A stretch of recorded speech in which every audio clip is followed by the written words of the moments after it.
Hi, welcome. My name is Kenneth Wright. I am on the board of directors of the South Dade Chamber of Commerce, and I am the health insurance savant. And today I am welcoming Eddie Cora, who is president and CEO of the Miami-Dade County Fair and Exhibition, Inc. So, Eddie, welcome. Glad to have you here today. Thanks for having me. It's easier to just say the fair. Or the youth fair. That's what everybody knows it says. Yeah, everybody knows it's youth fair. Why do people know it's a youth fair? How did that all come about? Well, years ago, it's an interesting story. Back in the 70s and 80s and 90s, we were the youth fair. It was the Dade County Youth Fair. And then somebody along the way, I'm not sure who in our organization at that time, decided they wanted to take the word youth out of it and make it more of an adult family thing. And you would have sworn the sun came up in the west, because all of a sudden it's like, where's the fair? Where's the fair? It's right there. And but it's not the youth fair. So when we do our market studies, it's great because we're known as either the fair or the youth fair, and they're equal. When people throw in Miami-Dade County Fair and Exposition, Inc., nobody knows who we are. So it's like I always say, when you want to find us in the in the yellow pages, and I just age myself, I know. You look under Miami-Dade County Fair and Exposition. When you want to just talk about us, it's always the fair or the youth fair. Okay, great. So, and the fair is coming. Actually, March 16th. We are 2.5 weeks away. So feel free to get your phone out, put it on your calendar. We open at 4 o'clock. It's going to be great. Now, the fair will run for, you said, 2 weeks? It's actually 4 weekends. We close Easter Sunday. We're going to be open the week right after we open is spring break. So we always are open in spring break. And then the last 2 weeks, we open Wednesday through Sunday, each of the next 2 weeks. Okay. So is there something new we should look forward to this year? That is my favorite question every year, because it's kind of like you change things and people freak out because of the tradition. But the question I always get, what's new? So how do you balance nostalgia and stay relevant? But yeah, this year our theme is World of Fun. And let me be the first to give you your official World of Fun pin. Wow, the World of Fun. I don't know if you guys can take you probably can't get a quick look at this, but these are the new pins. Yes. For my World of Fun. So tell me about, and you're going to see me put it on and wear it. Tell me about the World of Fun. Well, this year's theme, World of Fun, and the idea is to basically take you around the world on the fairgrounds. And, obviously starting with the food, we have the staples, the gyros or gyros, however you want to, know it as, for our Mediterranean Greek food. We have, for those of you who, are sacred to Cuban sandwiches, we have done the fair thing to a Cuban sandwich, and we're making a funnel cake Cuban sandwich. Oh my God! Okay, so you can't really deep fry a Cuban sandwich, but we found the closest way to do it. Oh wow! We have beignets this year. We have a Mexican corn pizza.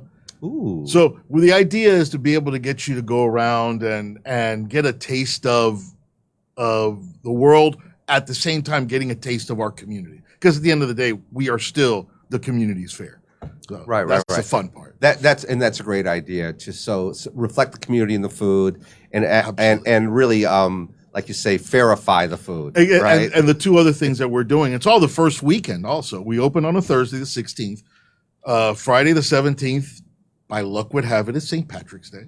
So if you're wearing a green shirt, you get in for $8. And we're going to have green funnel cakes and green beer available for all the guests. Again, you got to fair it out. And then what's better after celebrating St. Patrick's Day than a 5K the next morning? So we're going to kick off our first Be There 5K at 7:30 in the morning. And you'll be running Tamiami Park and the fairgrounds. So you'll get a behind-the-scenes look of the fairgrounds when it's closed. So we start at the front gate, we run Tamiami Park, come in through the gate, run the midways, run the buildings, and back to the front gate. Now, is this first time we've ever done this it. is the first time. Okay, this is the first time we've ever done it. I'd never heard about it. So I'm one of the luckiest guys in Miami because I get to work with an incredible staff. And I've always said I would rather have a bunch of horses that I have to hold back than people I got to shoo out of the barn. And it's dangerous opening the barn doors for these people because they're always coming up with great ideas. And they came to me with World of Fun. And I was like, oh my gosh, you guys, this is awesome. Yeah. And it's got that retro travel agent kind of feel to the logo and everything. So it was really nice. And then they came up with this, hey, let's celebrate St. Patrick's Day. And I'm like, I'm game. We're good. You know? That was enough. And then they came back with a 5K. And then I had to ask them, did you guys realize we're putting the 5K right after St. Patrick's Day, right? So, just maybe you were going for two different markets here. But we're looking forward to it. It's going to be a lot of fun. And we want to make this an annual thing because that's one of the new events we want to bring forward to help raise money for our scholarship fund. Yeah, that's why I want to ask about that. So I don't think a lot of people really understand what the not-for-profit is and how it all works. So they see a fair, Right. They see like corn dogs and funnel cakes, they see rides, and they think it all stops there. Right. And thanks for asking that. Basically, the Miami-Dade County Fair and Exposition, Inc. is a company. It's a private charitable organization that basically runs and puts on the youth fair every year. We are 100% self-funded. We raise our money through the fair. What we know is the fair is just a giant fundraiser. We receive no county dollars. We receive no state dollars. Again, 100% what we raise is what we have. Everything you see on the fairgrounds right now, all the buildings, the gates, the asphalt, everything was built by us with private dollars. We lease the land from the county, we maintain it, we improve it, and we look at it every year to see how we make it better for the guests, not only during the fair, but for the 70, 80, 100 events that happen on the fairgrounds year round. So the organization, we raise funds. Our mission is to support agriculture, number one. We are a county fair. We are an agricultural fair. In Miami, that has a different connotation than somewhere in Indiana. But we also support education and youth achievement, and we do that through our student exhibits. And if anybody who's been to the fair, I'm going to tell you, if you want to see the heart of what we do, the heartbeat, come in through the front gate and make a right. I know the food is to the left. Your good gyros on the left. You have funnel cakes straight ahead. You can get to the food. I know the rides are in the back. You can get there. Make a right. Go into Arnold Hall. Go into that first building.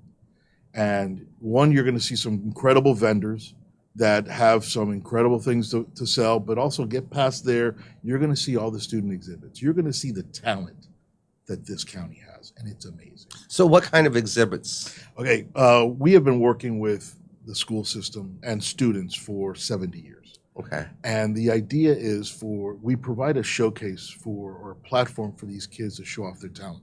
Anything from literature to essays to poetry to CAD designs to architecture, sewing, Boy Scouts, Girl Scouts, robotics. These are projects they do at school. Mm-hmm. And the teachers enroll the kids and they show off their projects at the fair. At our, pre-pandemic, we had 60 to 65,000 projects at the fair from students every year. This includes the livestock, the animals that you see in the barn, the horticultural exhibits that you see, the landscape exhibits. Basically what it is a place for the kids to use their school year to get hands-on practical knowledge, practical experience, and then take that project and show it off. And one of the coolest things every year. This is one of my best stories. This is one thing I love to do. My office is right there. I come down into the building and I just sit there and I watch the families come in. And the kids are always, they're second, third, fourth graders. They're running around, whatever. The parents are usually come with the parents, the aunt, the grandmothers, that family unit that Miami is known for. And they're looking for that project. And sooner or later, you see one of them their eyes light up. Here it is. Here it is. And they're nowadays, everybody's got to take a selfie. It's got to get ready for the gram. Right, you got to post it on Instagram. So they're taking pictures with this popsicle house popsicle stick house, or they're taking pictures with this drawing their third grader made. But walk through there and look at the talent that's in this county. And trust me, you're going to go home feeling we're good for the next 20, 30 years. Wow, that's great. That's beautiful. Yeah. So what you guys see is the food and the rides is the fundraising part. The student exhibits in the buildings, the barn, the animals, that's the mission part of the organization, of the charity. Now, you said there were some scholarships. Actually, absolutely. We every year, because what we do is the fundraising of the fair is for two things. One, we maintain the grounds. Right. Again, we maintain it 100%. We don't ask anybody to help us with that. But secondly, it's to give back to these kids. First and foremost, in the prizes and premiums during the student exhibits. So these kids can go home with a $4, $8, $10, $200 check for whatever they did. You know, it's not just a blue ribbon or a red ribbon. There's a check behind it, and we can give out 5,000, 5,500 prizes, cash prizes just for the exhibits. And then after the fair, So let's stop for a second. So a kid comes, he enters or she enters something. right? Do each of them get a cash thing, or No. how's it? Are there places? Yes, Or every department in there. So we can go from robotics to architecture to sewing to culinary. those would be all the different areas. Right. There's categories. about 80 to 90 Okay. different categories. And then what happens is we have volunteers, and God bless those volunteers, because without them we could not put on the fair. We could not do what we do for the kids. Right. They're teachers, they're retired teachers, they're parents, people in the community. They come in and they judge that category. So when you get the turn-in of the exhibits comes in, they start to judge all these projects. Sure. And then they decide who's a first place, second place, or who's in the top tier, second tier, third tier. And that's how we divide up the prize money. Okay. And it's funny, there are checks that never get cashed. And there's people who say, I kept that $4 check. My mom gave it to me. I got it when I was in 4th grade. My mom found it when I was a senior in high school. We just kept it. And it's my, Memento. exactly. Yeah. We come here and, Grant Miller will always tell us about he won a prize when he was in school, and I'm not sure. He said his photograph. Yes, 67 or 60, whatever. yeah. We don't want to age him, but he was very young. He's aged very well. But that's the thing. People remember that. Yeah. I talk to people all the time and said, when I was a Yeah. third grader at Citrus Grove Elementary or whatever their elementary school was, they'll remember that they sure. got that course. ribbon. Oh, yeah. They never remember the check. But and it's great. So, between that and then after the fair, we offer a scholarship through the school system. We offer $1,000 to every accredited high school in the county. The CAP advisors go through the application process and they just send it to us. Amazingly, not all the accredited schools reply.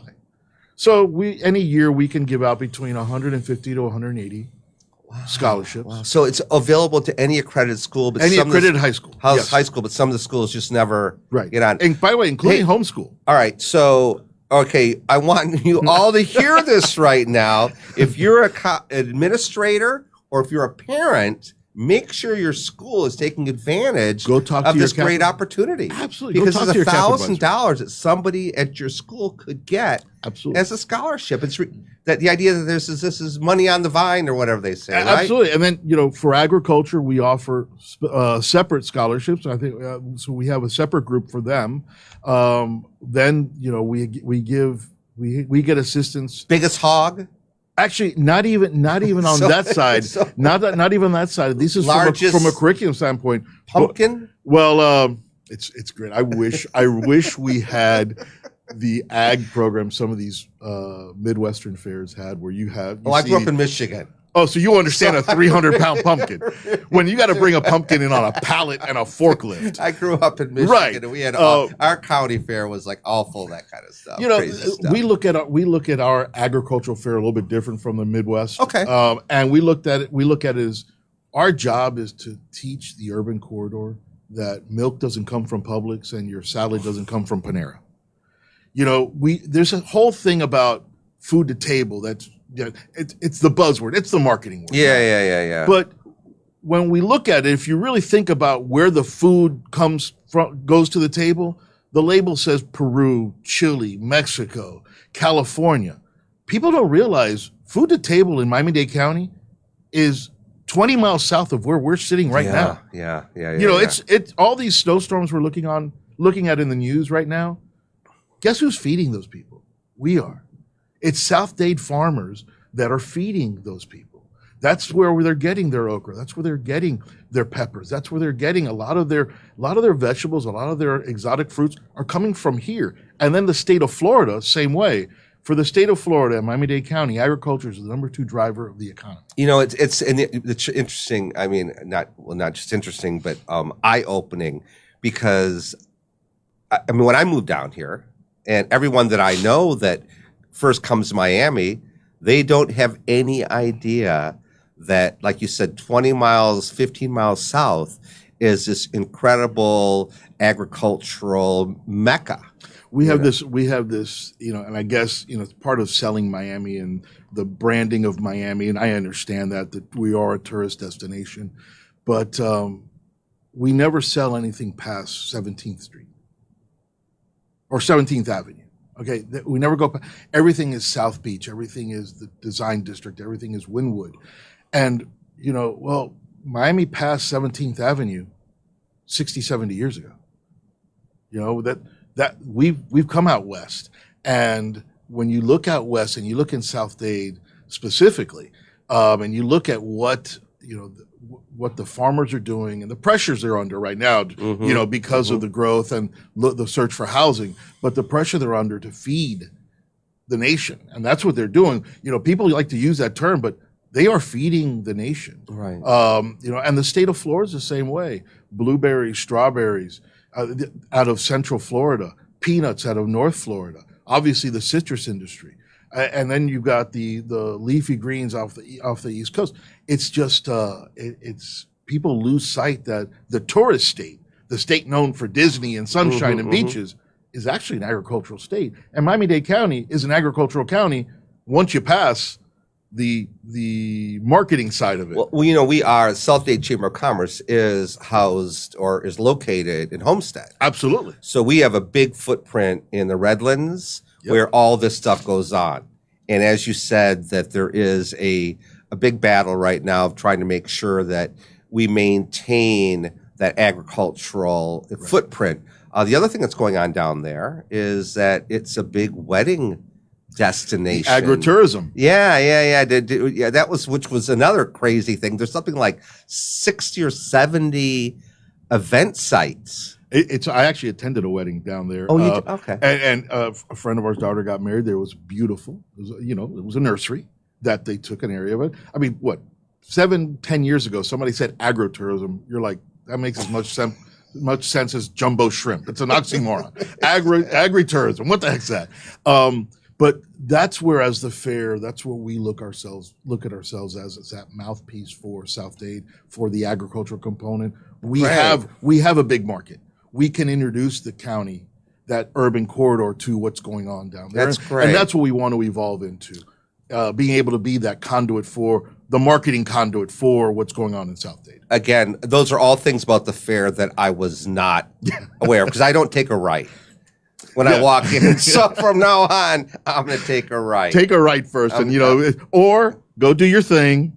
And when you want some air conditioning, then go take a right. That's worth taking a right. So you got to plan your day. You can go get the food, then go inside. Yes. So now, just for you, okay? Now, you and the fair. Tell me the story about you and the fair. How did this all come about? I mean, you don't wake up one day and say, "Boy, I'm going to be the president and CEO of the Miami-Dade County Fair and Exhibit." Exactly. It's not like you go to your college advisor and go, "Hey, are there any fair jobs out there?" Luck. And I'll give you. I'm a Miami kid. I moved here in '79. Went to high school here. Went to college here. Got married. Raised 2 kids. Now they're on their own. It's great. So number one, I am 305 through and through. Okay. I was a student at St. Thomas University, Okay. and I was actually studying sports management. And our professors were very big on internships. So we would do internships everywhere. And we would go, and even if it was like a weekend deal of going to work a golf tournament for the Red Cross or the Walk for Autism, whatever it was, we had to go out and get practical real life experience in events. Graduated from there, worked in professional in Major League Baseball for years. Okay. And then got out of there, was working at the Orange Bowl Committee for a year. And past president of the Orange Bowl Committee was Ray Good, a former county manager, who was sitting on the board of the fair at the time. Now, our families knew each other. My parents knew him. I knew his kids. We grew up with his kids. And I get this phone call one day, and I go, and it's like, Ray wants to talk to you. Well, when Ray Good wants to talk to you, you find Ray Good and you talk to him. So I did.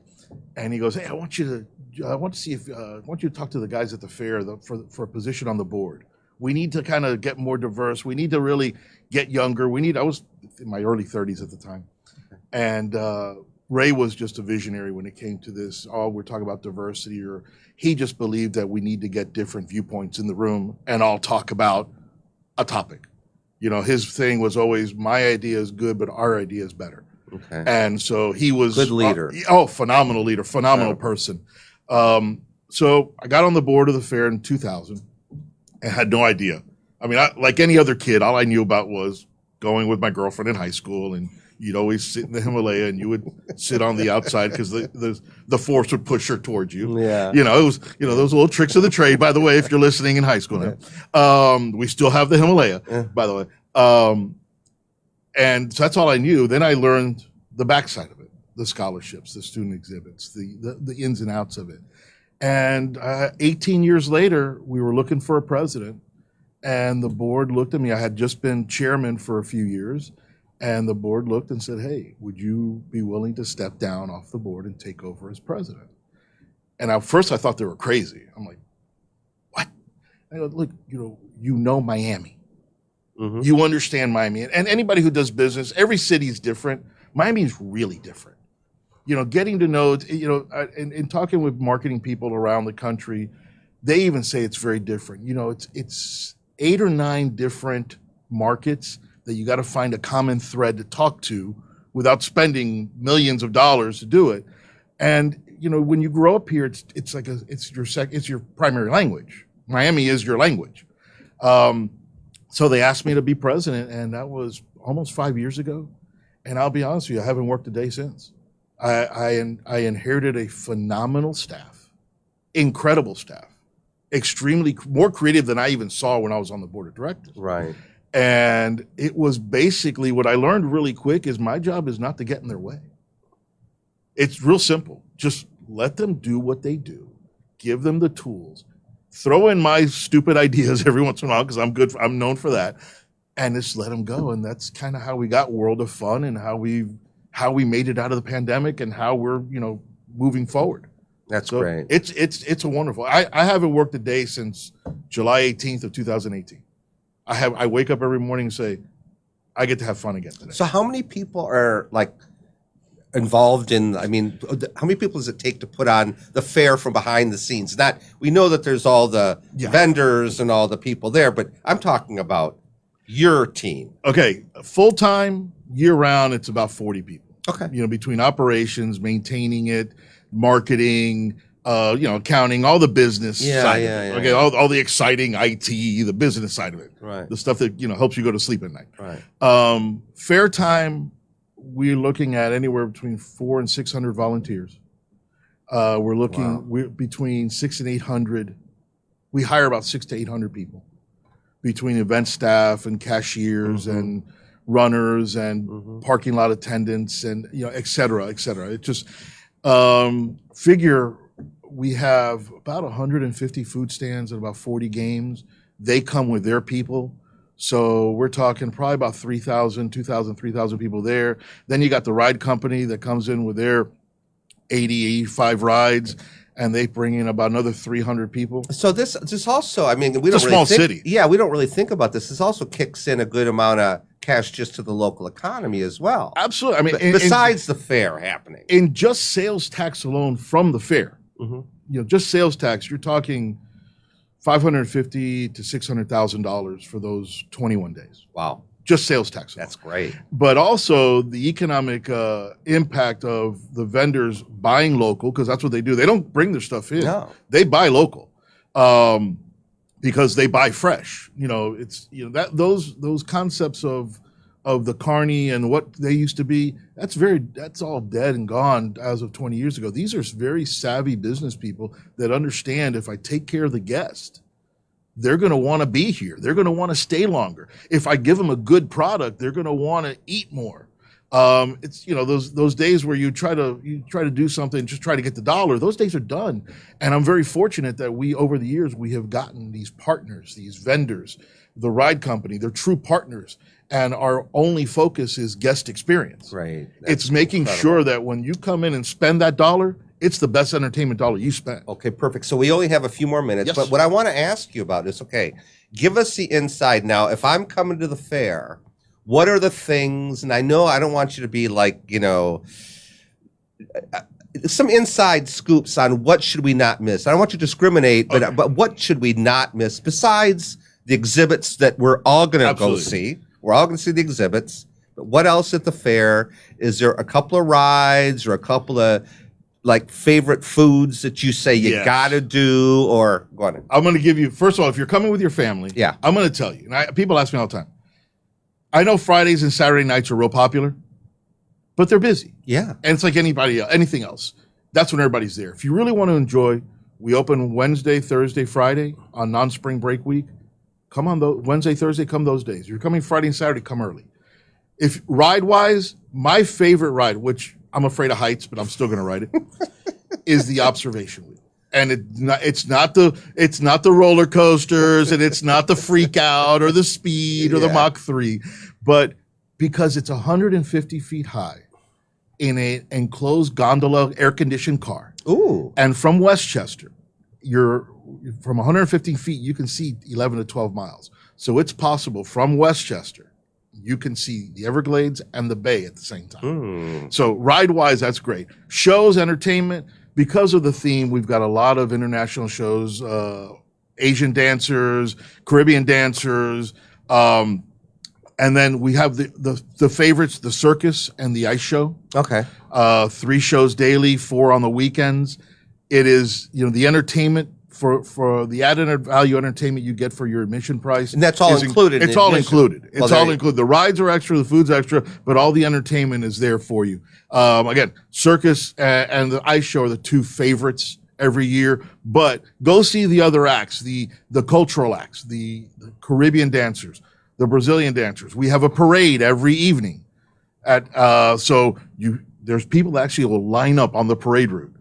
And they'll just hang out. Is everything okay? Oh, no, they'll look at their watch. No, just 30 minutes. So what's in the parade? We have 4 floats, all themed to World of Fun. Okay. And beads. And we have people, if you want to get your group on the floats to be able to throw the beads, just go to info@fairexpo.com. Give us your request. We'll have somebody contact you, and if the dates are available, we'd love to have you out there. Who doesn't want to throw beads on a float? Well, actually, I can say we're not throwing beads. We gently toss them underhand. Gently toss them underhand. Who doesn't want to gently toss beads underhand? Thank you very much. I appreciate that. But if you go, there's so much for you to do. And, again, then we have the animal exhibits in the barn. The steer, hog, and lamb shows are first because those are the first projects that get done. Then you have all the poultry, you have all the birds, you have the rabbits, the guineas. There's so many things to see. Right. And what you get to, and then obviously the pig races. Everybody loves the pig races. Never seen them. You've never seen the pig races? It's interesting. I went last year for the first time with my daughters, and I'll tell you, we had been to a couple of fairs in Michigan where I grew up. So this was the first time to go to the youth fair here, and first of all, we were smart because we went early. Yes. So you have the place to yourself. Didn't have a lot of crowds. Right. It was really easy. The ride lines weren't long. Everything went extremely well. but we didn't see the darn pig races. So It's- I'm going to make sure that's on our agenda. You can for see this year. circus, ice show, pig race in that order, and see the entire fair at the same time. Okay, great. Well, listen, Eddie, this has been really, really great. Thank you so much. Thank you. I Looking appreciate forward to seeing you at the fair and us all having some fun there. This is Kenneth Wright with the South Dade Chamber of Commerce on the board of directors saying thank you. That's it.